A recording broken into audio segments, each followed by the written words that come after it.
South Africa has a rich diversity of wildlife. It is home to some of the last strongholds for arguably one of the planet's most threatened groups of animals, Africa's birds of prey.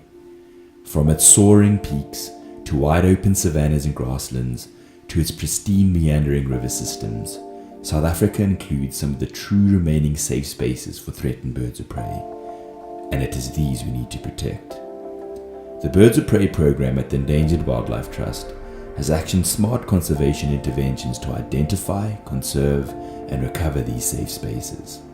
Centered on applied research to guide our conservation action, we have initiated a project to protect areas most fundamental to raptors.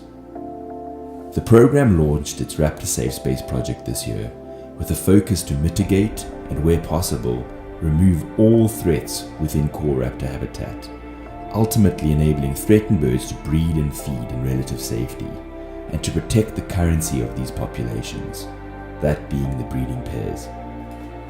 Firstly, we had to identify the areas that are most critical to species.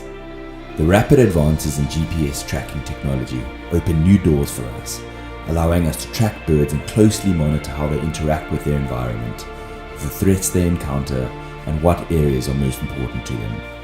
Along with over 15 years of raptor monitoring and surveying, this spatial data has allowed us to establish strategic species-specific sites to focus our conservation activities, enabling us to start creating safe spaces for a range of threatened nocturnal and diurnal birds of prey across the country.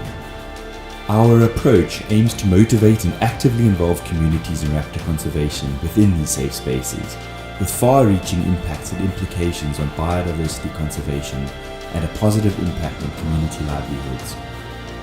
By empowering communities with knowledge to support our conservation interventions, we are making strides to protect these threatened animals.